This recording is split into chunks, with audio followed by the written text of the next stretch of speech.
Latinos Out Loud podcast.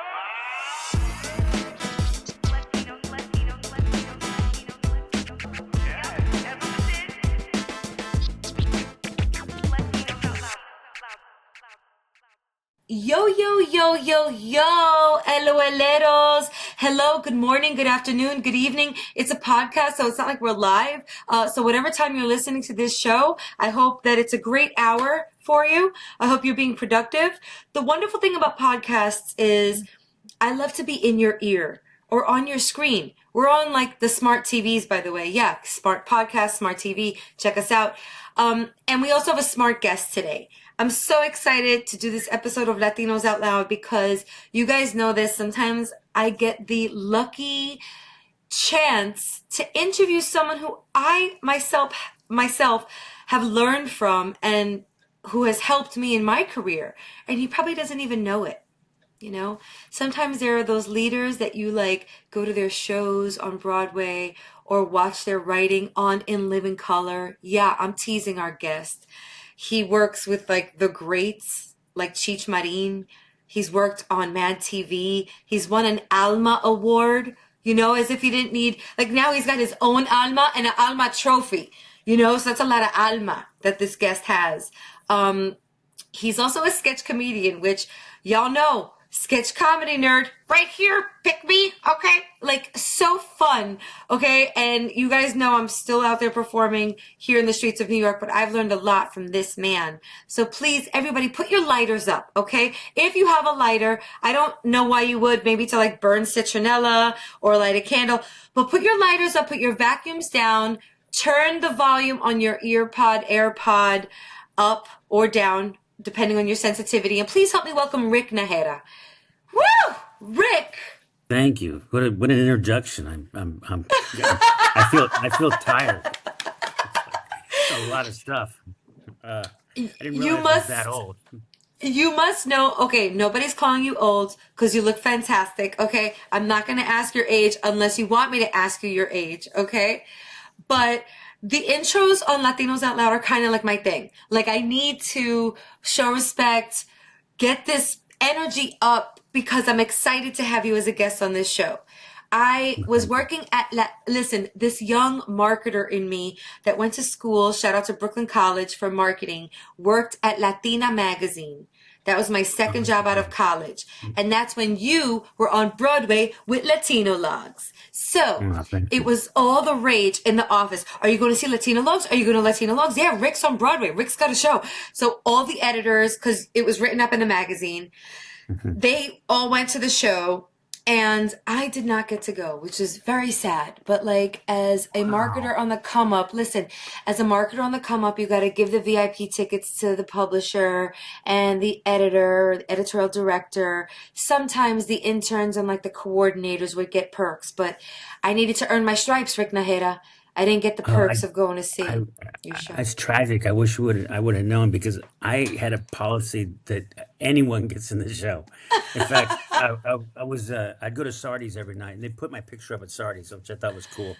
That's so awesome. A picture at Sardi's is major. Sardi's. That I got that. So what was strange about it was I'm there at Sardi's and I'm in the restroom and I'm washing my hands and I'm walking out and there's this busboy that walks in. He looks at me and he keeps looking at me and I'm thinking, did I not tip him well or something happened here? Hey, cheapo, what am I gonna do with this? Huh? Can't even do laundry with this. with a nickel. But so the guy looks at me seriously and he goes, "Thank you. You give me who has no voice a voice. Thank you." And I was like, "What do you mean?" And he says, "I saw you gave me free tickets to your show, and I saw it last night." It was my story. And this guy was a Pueblano right from Mexico, and it meant so much. But I remember that line: "You give me a voice who have no voice," and that was the greatest compliment I got on Broadway for the whole time. That is So yeah, beautiful. well, if I would have met you, I would have given you a ticket easily, because I was producing too. So as part of the thing is I would really make a point to give away tickets because it was we had no budget when we did Latinologues years ago, In fact, a woman who was our producer dropped out. She's Oh, like, wow. she goes, no Latino play has ever worked on Broadway, and Oh, especially a wow. Mexican play. So she Wow. said, I'm taking my money out. There's 40% of the budget. And my other producer said, what are we going to do? And I said, we're going to Broadway. I won't have the marketing, I won't have that, but I will be in time. And it's really happened. I was in Times Square passing out flyers. And I people would love take a that. flag from me and they'd look at me and they go, oh, see, it's a good show, huh? And I go, it's a great show. You'll love it. He goes, how do you know? I go, because I wrote it. Like, you Yeah. wrote it? What are you doing here? And I was like, I believe in the show that much. And you'd be surprised how many people actually came. And one night I was in a club afterwards, and I hear this guy going, "You funny man, you funny man, hey, you funny man." And I go, I didn't know what he was talking about. He goes, I see your play. I'm Russian. I funniest play on Broadway. You great play. And I thought, it's New Yorkers that came to support Latinologues. It wasn't the out of town guests Yes. that go see, Oklahoma or some version of Phantom or whatever it is. There was New Yorkers who supported Latinologues, and I went from I went to every single club, every place I could. In fact, I got invited my birthday. A group of lesbians invited me to their bar, and there was a picture of me at my cake, and they're cutting it up, which is kind of weird for their head. But my face was there, and they invited me, and they were like, "Thank you for coming. Thank you for being here. You've supported us." And so I was like, I really made a point to go everywhere in New York and support it, like Mandani. So it works. It works doing that sort of thing. Well, from there, because that wasn't the start of your career, we're going to kind of go all over the place chronologically on today's episode. But from there till now, you've penned so many different books. We're going to talk about your latest book, but you are this multi-dimensional, talented star with comedy at the epicenter. I am also wondering like how it has evolved this way. Did you know it was going to evolve this way? Did you see this kind of career path for yourself? Like No, I I had no idea. You know, it's funny. I started off school being flunked. They you flunked me in did. school. Yeah, it was kindergarten or kindergarten, whatever how they pronounce it. You flunked And kindergarten, Rick I tried to Najera. find my first job as Did you not education. share raisins with your classmates or something? No, I would they would think I didn't speak, and I would just look at the world. I would not say a word, and the teachers were like, he doesn't say a word. He's always quiet. He's always looking outside the windows and looking at the butterflies. He's kind of a. They said I was kind of a special kid, which was their code word for slow or mentally deficient or whatever it was. I forget the term. I was a special needs kid, and so they left me behind. And so I'm done in kindergarten, and I'm seeing my classmates move on to first grade. And one day a substitute teacher came in, and she said, I started watching this kid. He's very, very intelligent. He's extremely intelligent. Right? Yes. And they did tests, and they could see I was intelligent. And they were like, "Why aren't you talking?" I said, "Well, there's really nothing I want to say right now." And I was really kind of just forming this. So she said, "If you tell me a story, I'll write it down. I'll write the story down, and I'll make a little book." And so I told the story, and the story was called "The Colored Boy," about a boy who was every color in the world, and no one knew how to be prejudiced against him. And so I wrote that, and she would write it down. And it was the first book I ever wrote. It was in kindergarten, and that started it. It was like writing. And so every once in a while, when everything would go wrong in my life, I'd start writing again. And it was weird. I'd go through times of not writing, and then by the time when I got in as an actor, I started. I was now an actor, and I was successful. I mean, I was on Columbo and Hill Street Blues, all these old shows. I was basically the gang member. I was the young gang member, Mm. and it was like, and first of all, I was never in a gang, but I'm an actor, so I could play a gang member. And they would look at me, and casting directors would actually ask me, they say, "Have you ever been in a gang?" And I'm Oh like, Lord. I mean, can you believe that? So I'd be like, oh yeah, I've been in gangs before. So I get these roles. And so I just got tired of playing these roles. And so one day I was in a movie with George Clooney called Red Surf. And I was playing this, Cuban drug lord, which is the highest form of drug lord because you can dance. And so there I was, a Cuban Nice. drug lord. And so, and I asked the director, I go, why am I the bad guy? He goes, well, you're a bad guy, and George is a good guy. And I go, George is a drug dealer, and I'm a drug dealer. Why is he the good guy? Because he Mm-hmm. surfs. And so they go, well, because he finally just said, because you're Latino. Ah, And I went, okay. And on the set, there was a shooting that actually happened. I mean, for real. Went outside the set, and I'm seeing this. I hear bang, bang, bang, and I see this guy holding his side, running, and a guy following behind him, shooting at him. This is before the '92 riots in Hollywood, and I was like, some, I got to start writing. I got to write because I don't want to play these roles anymore, and I want people to don't play these roles. And so that's how I started. I started writing, and I did the Warner Brothers writing program and all sorts of good things, and I didn't learn much. And so finally, I got a job in Living wow. Color. I had an audition as an actor in Living Colors between me and I think the Korean guy to get run the roles, and I came for my last callback. And Keenan Ivory Williams was sitting there, and he goes, I started a monologue, and he goes, "Oh man, not that one again." And I go, "What are you talking about?" I go, "I wrote that monologue because five guys have come in and done that monologue today." I go, "Yeah, because there's not many monologues for Latinos to do, and in auditions they're doing my monologues."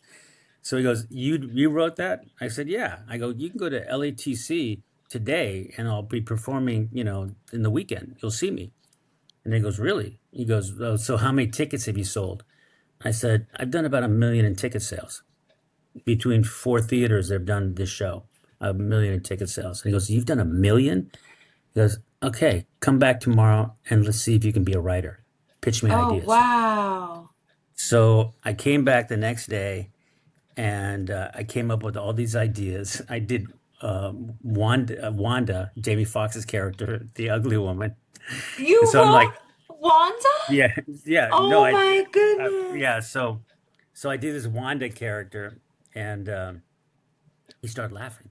He just started laughing. He thought it was the funniest joke. It was Wanda meeting Stevie Wonder. So Stevie Wonder was coming in there going, "You got to meet this model, Wanda. She's the most beautiful woman in the world." So, so I'm like, "I got you. I got you. What do you want? I got you."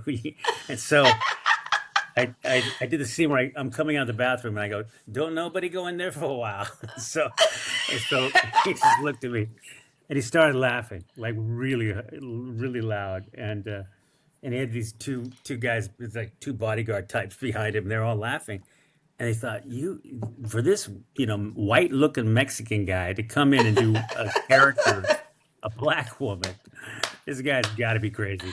So he gave me the Oh, deal. He said, "Okay, I'll give you. You'll come on the show as a writer."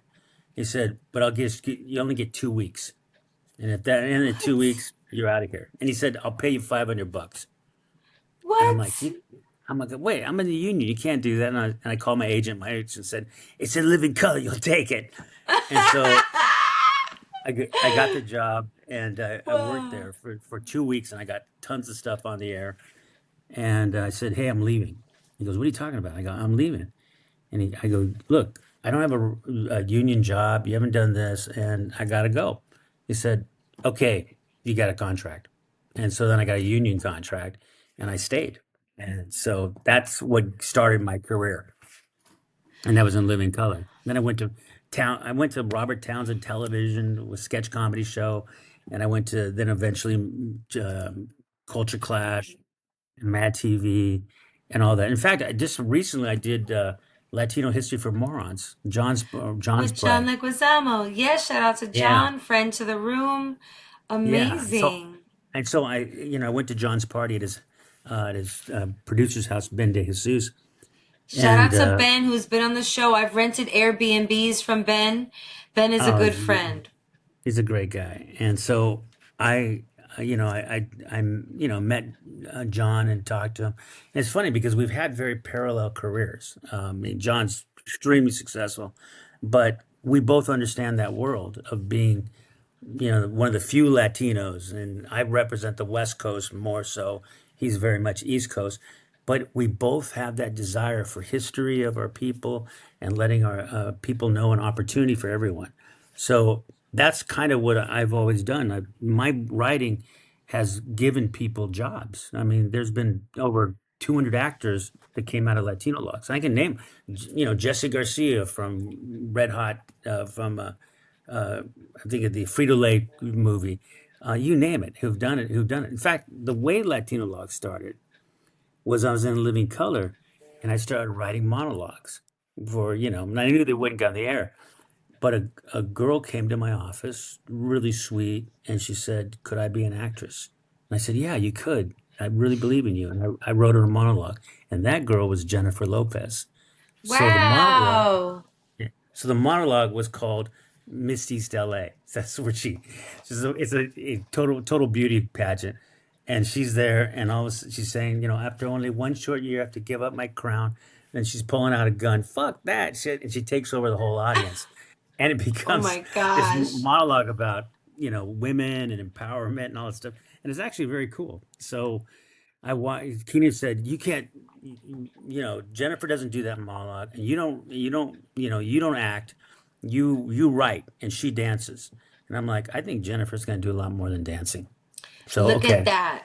Do you think? yeah, Yeah, so those listening right now who are skewing a little younger, I just have to go back to a couple things you said, Rick, is um to have so many or so much input and to be a writer on In Living Color as a sketch comedian, y'all, In Living Color is one of the references that sketch comedians always make. There aren't that many sketch comedy shows on television.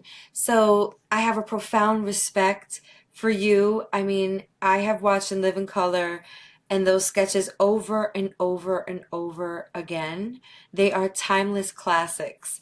Maybe one day you and I can kiki on the side. I would love to know all the sketches that you've you written got it. or like the characters that you helped develop because I mean there's so many. I mean Bonita Betrayal, like Fire Marshal Bill, the brothers that were or the bums, selling stuff out of the truck, like uh, there's so many. I'm doing a disservice to the show right now, but like there's so many that have stayed. Vanilla Ice, Jim Carrey, um, Yeah. like Well, so it's many it's things. it's like you I when I it's like all these catchphrases come out of Living Color. Oh, I remember. Blaine Edwards, and Antoine Merriweather. Sorry, just had to spit that out. Oh yeah, I did a Men on Film too. It's like, yeah, it's like two butterfly kisses and such. It's like, but I remember, Tommy Davidson would do like, what was the one he did? Larry, like, I'm gonna take the walk. It's like always a guy getting fired all the time. But all these, it was amazing to be writing that because you're with Yeah. probably the funniest guys in the world, and it was a very competitive Mm-hmm. place. I mean, they Mm-hmm. would grown men would cry coming in the room because you'd pitch on Monday.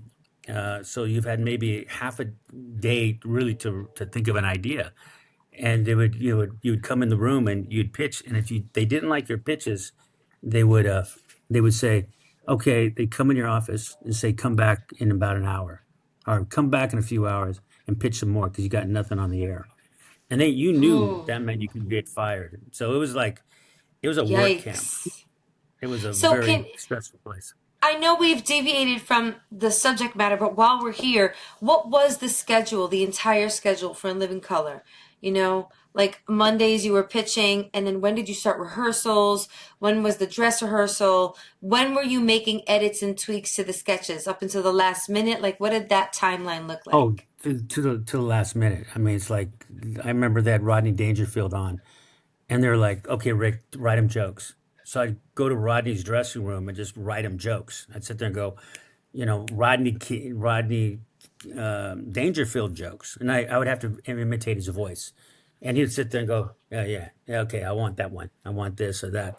So you're always constantly working. You'd work with people all the time. So all the way till they're filming, you would change jokes, and then you could have your sketch cut by no for no reason, and then it's like, and you kind of have this thought in your head: if I don't have a sketch on the air, I'm dead.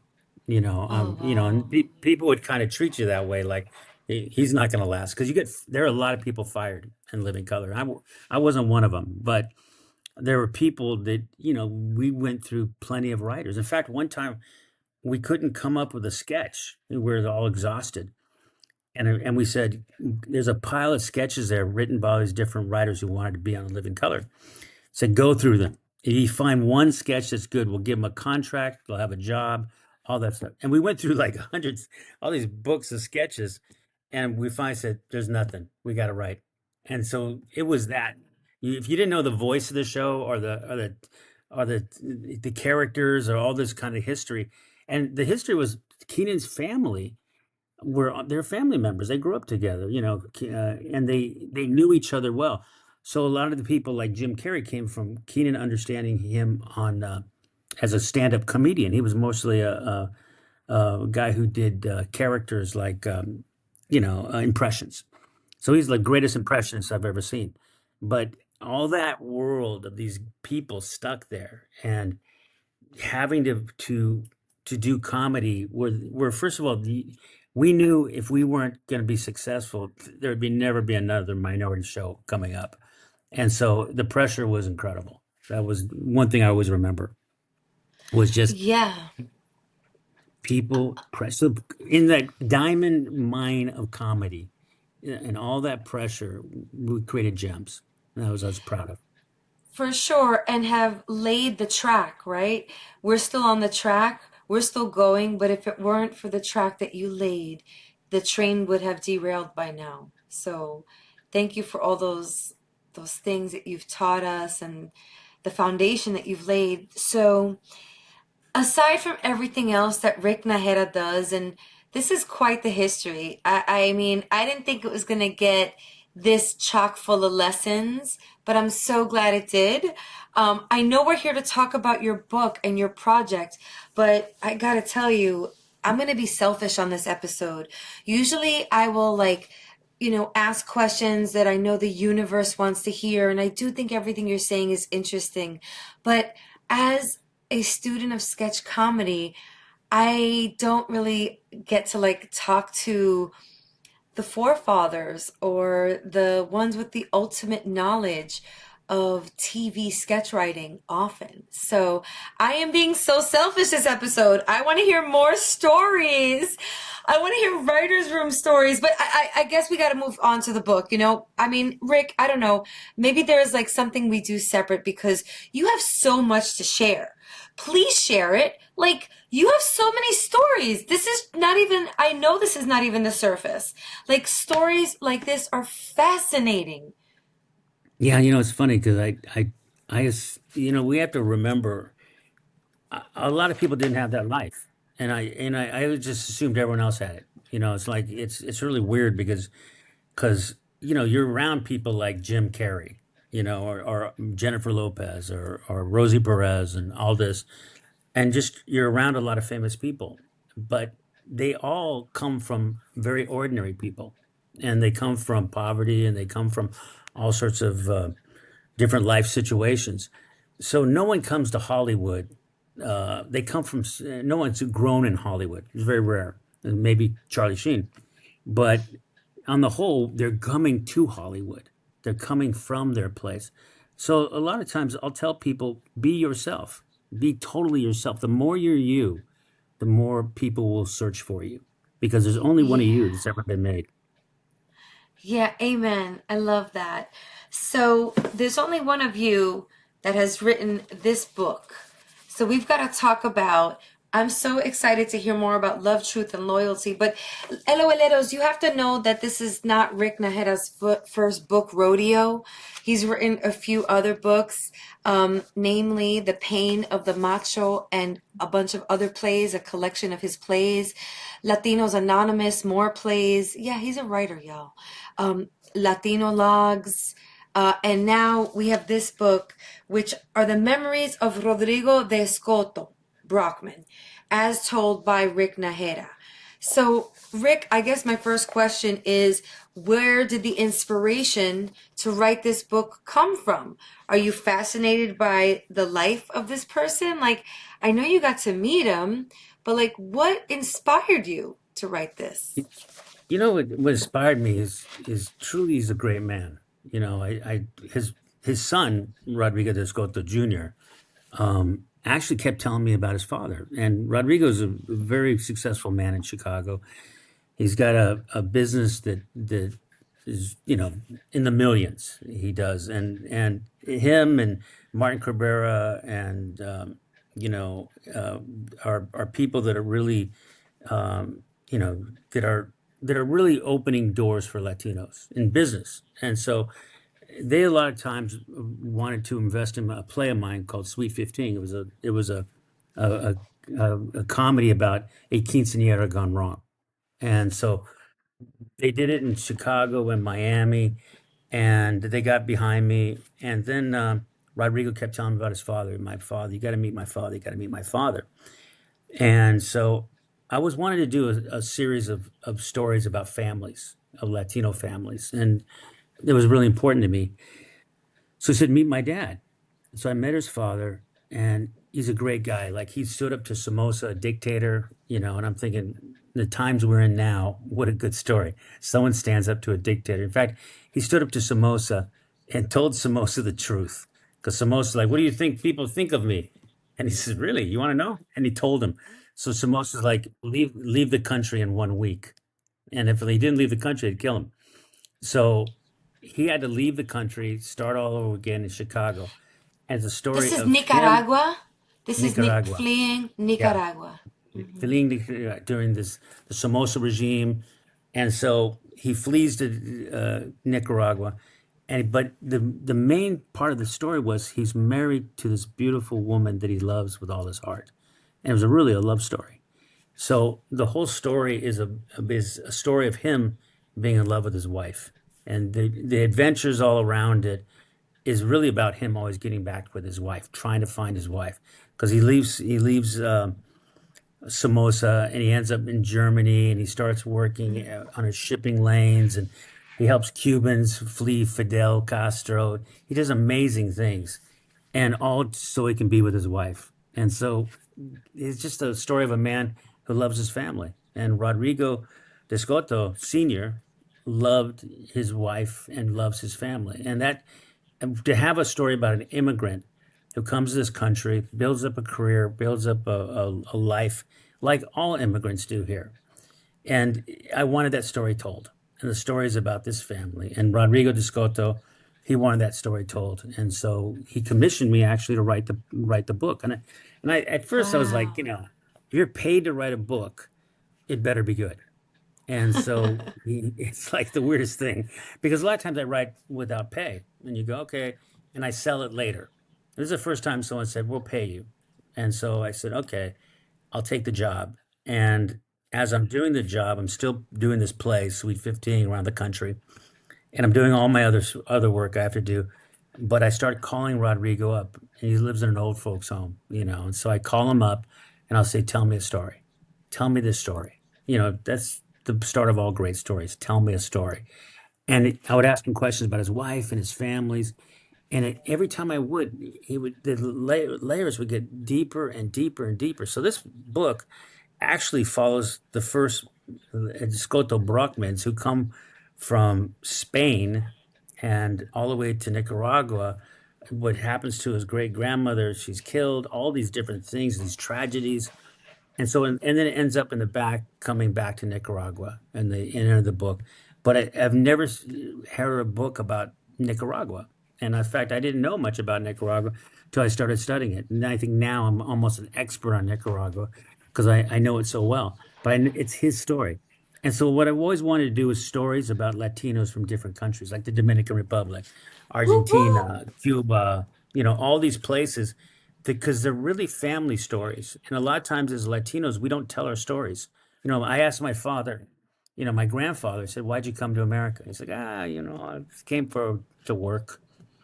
And I find out, no, they were fleeing Pancho Villa. They were taking over his ranch.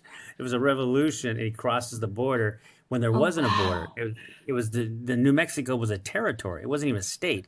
Crosses over and builds a family, and gets a ranch and White Sands Missile Range. They take it over. The government takes him, kicks him out of his ranch. They end up in California. So all these are stories.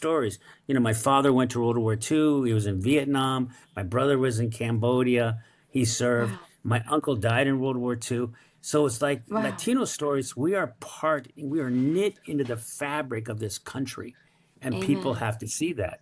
That's why these books are important. And this book, I'm proud of. I'm proud of this book because it's really written out of love. Oh, I love that, Rick. That is fascinating. Everyone must support this book. But I want to know about the comparison. Now that you wrote this book, you were commissioned to write this book versus your plays and your comedy. Where did writing this book take you compared to where writing your other books took you? Well, I mean, one book I wrote was called Almost White, which was about me because I I nearly died 7 years ago, and I was in a coma, and so I needed a brain surgery. It was really horrible. So it was really going to be called Almost White Light because I didn't die, Oh my and so God. I had three brain surgeries after that. Wow. Three brain surgeries. And so I've Wow. come close to death a lot of times. And so I'm now more reflective, of course, when you see death. It changes you. It really changes you because I think it makes you a better person because you have to look at the world and realize most everything we deal with is a little deal. The big deals are big deals. Little deal. I used to tell my kid that she'd come to me crying about something. I'd say, "Is it a big deal or a little deal?" And she'd actually go, "It's a little deal." It's like, well, why are you crying? And to give her a hug and talk to her. It's Sonora, my Oh. daughter. And so, Oh. and that's kind of what life is. Is it a big deal or a little deal? And nearly dying and all that world, I look at people in wheelchairs and I look at people that I've been there, and it gives you more compassion and grace, and you feel for people more. So in a lot of ways, it is a reflection of who I am because as a writer, you change every year. Something about you changes. I mean, during Living Color and most of my comedy career, it was about being in front of an audience, getting laughs, getting laughs, getting laughs. But actually, underneath it always was something serious. Every single thing I ever wrote, there was a comedy. Comedy comes out of pain. It comes out of not feeling quite belonging to society or finding your place in society. That's why people that are mostly broken make great comedians. I mean, Jim Carrey is probably one of the most broken people I ever met. You Oh know, gosh. uh, and his comedy was reflective of that. He was a great comedian, and actually now I think a very profound man as he's grown. I've known him from in Living Color days to watching him now, and I think he's changed and grown, and that's kind of what happens to all of us. Is the comedy's still there, but it can also form in deeper ways of really looking at something. I know John Leguizamo was an example. He was doing sketch comedy, and now he's doing a play about the New Americans, and that comes from his life. I'm doing sketch comedy, but now I'm writing a book that it reflects another group of people I haven't seen. So we have these tools that we've developed over the years, but the truth of comedy is truth. You must be truthful. So whatever truth is to you, you got to talk about your experiences. You got to talk about your life. It's about being vulnerable. And a lot of times, uh, being vulnerable in comedy is the best way to approach it. And I think that's keeps yourself original. I mean, Tiffany Haddish, I've worked with her plenty of times, but really, a very tough life. There's a lot of comedians I've worked with that have had extremely tough lives, but you wouldn't know it because they push it out with comedy because comedians learn to love their fellow man or woman. They want to make the world a brighter place, a happier place. That's why right now it's probably the most depressing time of my life is just this time of Trump and everything and watching ICE raids and all this stuff. When I go, it's not necessary. None of this is necessary. I mean, people applauding, people being arrested, all that stuff. It's sickening to me because that's so I have to somehow write comedy about that, and that's what I will do. It's my reflection, and so I do these. I did an op-ed on Unchin about Bad We love Bunny. Unshin, Yeah, Unshin magazine. I and where yeah, can we find that? Is that out already? yeah. It's actually you can check it on the website. You'll see my op-eds, and Shout out to Celines and Ramon over at Unshin, yeah, friends to the Ramon. room. I, I Rick, I I love Ramon. He's a great guy. he's a great guy and someone else who's very smart and knowledgeable of the biz. And his wife, his partner, Celines, they're just really a powerful couple together. They are off the Richter when it comes to the brilliance scale, okay? Brilliant people that are good together. Rick, I didn't ask your publicist this. I'm hoping you will do this. But after my last question, which I have one more question for you before we have to wrap this interview, would you mind Yeah, reading us an excerpt of the book? that's Do a you good one. have a copy handy that you could read to us? Uncle Rick, could you read us a story, Uncle Rick, please? Uncle Yeah, Ricky. let me think. This But is, I gotta go. before we get to there, I would Oh, like to know they're actually what. giving away. Amazon has a promotion, but today, if you check out Love, Truth, and Loyalty, you can get a free copy of the book. For I think it's from 12th to and like it's open for 2 days, where you can actually get a copy of the book. And so I would get that promotion now because if you look at it, it's like. It's funny. It's like you have the chance to look. There's no reason not to get this book right now. You can get it today free on Amazon. Yeah. If you'll get the Kindle version, you can listen to it. You can read it. All that is available now, and it's seldom. I love. For me, I love writing and I love making people happy and entertaining them and stuff because it builds a community. We're all around that fireplace in a cave somewhere telling our stories. That's really where it came from. So What? Oh, I'm sorry. I can read it to you. Okay. This is a Well, before we get there, I just want to know, because I'd like to end the episode with you reading to us. I think it'll be a moment for all of us to hear an excerpt of your work written in your voice. But I want to know what words of advice you would have for a young Rick Najera if he were right here, right now, listening. Uncle Rick, tell me what I got to do. Like, give him some words of advice, knowing what you know now. I would say you're not wrong. You're not wrong. And if you thought I should do this and go in entertainment and stuff like that, you're not wrong. You have to.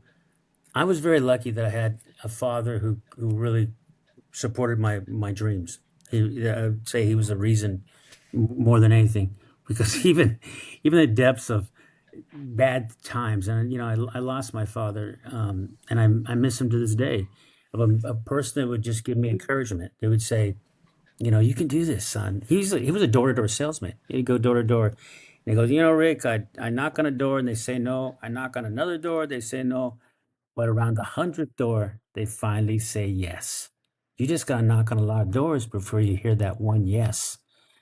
And that kind of optimism, that belief in me, you just, fathers and mothers' love for our children. It's amazing. And that's what this is all about. In the end, it's about love. It's about love. This is the world has been about.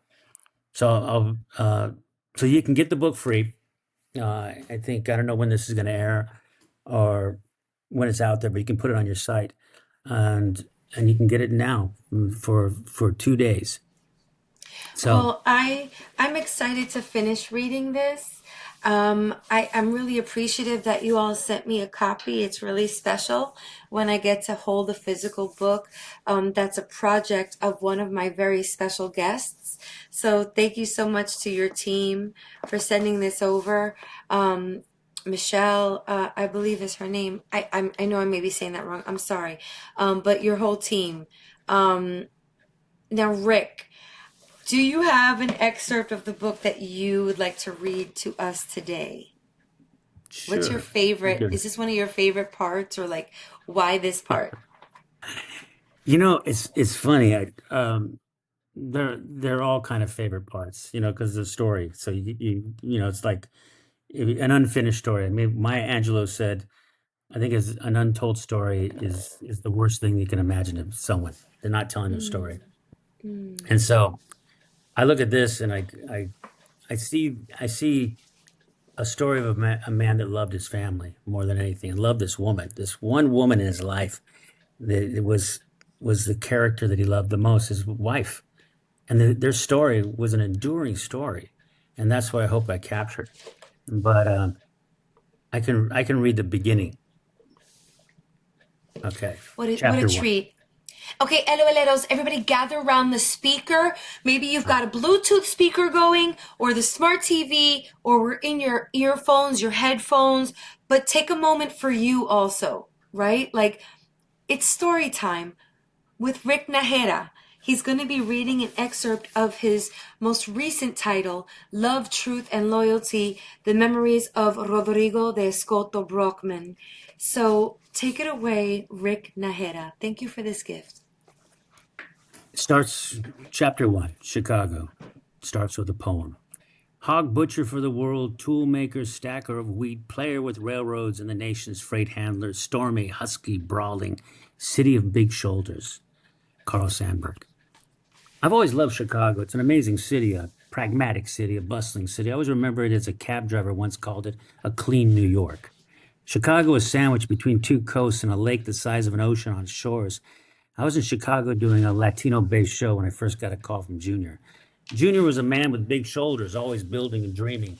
He had spent time in Hollywood in the 90s and had a particular love for history and his father. He was like the city, driven by hope and hard work. That spirit led me to find stories rooted in Latino identity. Maybe Chicago holds another story waiting to be told, one that speaks to the richness of the Latino experience. I knew Junior was a builder. He made windows. It sounded like a simple occupation, but it was more than just building views. He took a business and turned it into a global enterprise, making windows. I once asked him, "What do you do?" He replied simply, "I make windows." His father, Rodrigo Sr., was a builder too. "You have to meet my father," he said. He said again for emphasis. I said, "Sure, when?" "Tomorrow." His answer was a statement, not a question. I was free, I had no plans, and I was looking for a new project. I'd woken up after an election and found myself in an upside down world, a new world where old allies were gone and the unthinkable was now an option. Invade Canada to force them to be our 51st state? Sure. Strip mine Greenland? Sure. Take over a Panama Canal? Why not? We met up the next day to drive to Our Lady of Sorrows, a Catholic restaurant where I would meet Rodrigo Sr. I looked out the window we drove on, but Chicago weather changes fast. That may be the reason people are so steady. You can't count on weather, so you can at least count on your neighbor. In cold weather like this, you need to be reliable. Rodrigo Jr. was taking calls in his car, running his business. He had plenty of workers who seemed to need him. He's not a micromanager, but he really was a man who cared for his workers and clients. He acted tough, but his actions were kind. I would later learn that he got that trait from his father. But when I asked him where his father got it, he would say he inherited his kindness from his mother, Diana. Rodrigo pulled up to Our Lady of Sorrows. Leave it to the Catholics to make aging sound like purgatory and misery. "Here we are," he said. I got out of the car and felt the chill hit me right away. You feel winters in Chicago. I wasn't sure if it was winter coming or going. California winters being a light shower with traffic, but in Chicago, the weather's another character in the city drama. I looked around the lobby, scanning a sea of seniors, waiting for family and friends in the reception area, waiting for visitors that never came. It was like a strange waiting room in purgatory. We walked down a hallway and ended up outside his father's apartment door. I could hear a record playing, Amor de mis amores, by Agustin Lara. I walked in and followed. "Hey, Pop," he said. Tropical town. That's the beginning of the book, meeting Rodrigo. That was You want so me great. So to, descriptive. you want me to go on? Do you want to go on? I mean, we could stay here like for days, hours, but actually, like, people need to buy the book. And I don't know if this episode is going to be out in time for you guys to get it for free, but I hope that you're already, seeing the pictures, colors, and images that I'm seeing from just chapter 1. So I guess I think people should buy the book, Rick, but like, what do you want us to take away as readers? What lessons do you want us to take away from this book after reading it? The book, I I want him to take away a simple lesson of that we all are shared humanity. We all, when people read this book, you don't have to be, it's always with everything I've ever done. People say it's their story. Oh yeah, it's my story. My father loved my mother so much, and he came from Mexico or he came from wherever, and all these stories. And I remember hearing about Desi Arnaz and I Love Lucy. The last words Desi Arnaz said to Lucy, I love Lucy, was I love you, I love you, I love you. Lucille Ball kept saying that to Desi as he was dying. I love you, I love you, I love you. And he said, I know you do, baby. I love you too. I love you. I love you. I love you. And that truly American story about a Latino man who fell in love with Lucy and built an empire is, in the end, was rooted in love. And that's the story that I think this is. It's rooted in love. Everything is about love. And our lives, and I think of, my family, my kids, I the love that created them, and the love that my parents had. So love's a good thing to put through your life, and it's a good reason to live. Yes. Rick, I have a sign or this like painting right above me, and it says, Love is always the answer. Because I need to read that from time to time. It always comes back to love, the love of self, the love of uplifting others, the love of telling our stories. Like all of this comes back to love. Everything comes back to love. I just love love. I love love so much. I need more love just to love the love because I'm loving the love so Yeah, much that there's very little love to love anything else with. Okay. So it's Rick, where can people buy your book? Because that we've got to drive them. We've got a call to action here. How could they get it? yes. You can get the book on Amazon, Amazon.com. So you can check out the book, Love, Truth, and Loyalty by Rick Najera. It tells a great love story. And if you're Nicaraguan, it's required reading. You got to read it because I really do. I learned a lot about the history and it is reflected in the book. But we've got to talk more about sketch comedy and everything else. And we'll have to do Okay. another interview. So stay on the phone with me. Don't go anywhere. Hold on. I'm going to end the interview. Okay. You guys, this has been such an amazing episode of Latinos Out Loud. I hope you learned like I did. It's so wonderful just to hear someone with so much knowledge, like be so willing to share it and tell us the secrets and what it was like working on iconic shows. And now this book, which is Who Doesn't Love a Good Story? I mean, this sounds like a very layered story just from what I've read already. But I'm looking forward. God, I need a beach. It's so wintry in New York right now. It's so cold. This is the kind of book I would love to sit on the freaking beach with, okay? And just catch the sun rays on my back and flip through it. Because I could probably finish it in one tanning session. But it's not summer. It's winter here in New York. Rick Najera, I want to thank you for coming on Latinos Out Loud. Do you have any social media handles or some place that people can follow you online? Yeah. Or are you like, On, no, nobody follow me? no, at Instagram at Rick Najera, www.ricknajera.com. You can follow me there. On Facebook, Rick Najera. But yeah, there's the Instagram, TikTok, all that stuff. Rick Najera. Just look up Najera, Rick, Rick. Not Ricardo, Rick. My parents named me Rick! Rick. Uncle Yeah, Rick, thank you so yeah. much, Uncle Rick, Thank Tio you. Theo Rick. You came on and really blessed us with a bunch of gems this episode and some fun stuff. Okay, Elueleros, you know what this is, the wrap of the episode. You can follow me at Rachel La Loca, Rachel La Loca. You can also give us a call at 978 Latinos.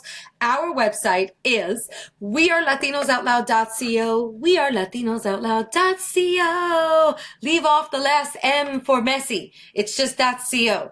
And we're not not messy. Okay. Follow the podcast at We Are Latinos Out Loud. Thank you. I want to make a big shout out to the Signal Awards for that amazing winners reception that I went to Monday of this week. It felt really good to be taking pictures with not one this year, but 2 trophies. I was feeling like Shakira at the Latin Grammys. You know what I mean? It was amazing.